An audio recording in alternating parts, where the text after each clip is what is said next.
Kwa usomaji wako usome moja mpaka tatu, usimamia hapo. Nayo inasema, na tazama, akatoka mtu wa Mungu katika Yuda kwa neno la Bwana, akafika Betheli. Naye Yeroboamu alikuwa akisimama penye madhabahu afukize uvumba.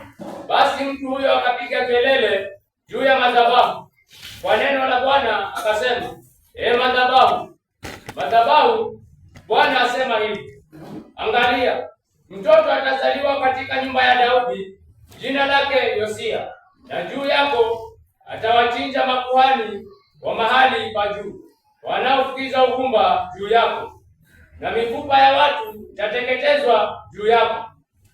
Akatoa ishara siku ile ile, akasema, hii ndiyo ishara aliyoinena Bwana, tazama, madhabahu itapasuka na majivu yaliyo juu yake yatamwagika. Amen. Hapa na watu wawili ambao Mungu aliwapenda. Amen. Nikirudi nyuma kidogo ili tuelewe, Sulemani alikuwa mfalme. Amen.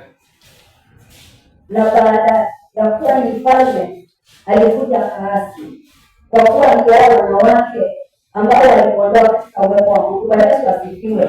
Na badala yake Mungu akasema hataondosha ule ufalme kwa sababu ya Daudi, bali ataondosha kabila 12 atasimamia Yeroboamu. Bwana Yesu asifiwe. Na mtoto wa Sulemani Rehoboamu atabaki na vile vile. Bwana Yesu asifiwe. Na katika hiyo hali ukatumwa mtumishi wa Mungu, kwa sababu ya Rehoboamu aliondokea pia njia za Mungu.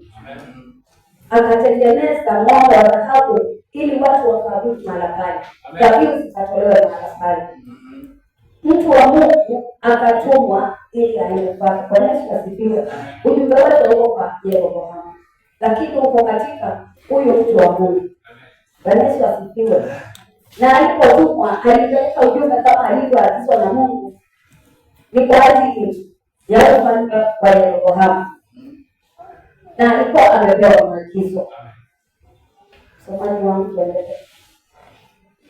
Leo tutasoma karibu kwa kufikia the whole ndio tupate kuelewa. Jina inasema, ikawa mfalme Yeroboamu aliposikia maneno ya yule mtu wa Mungu, alipopiga kelele juu ya madhabahu huko Betheli, alinyosha mkono wake pale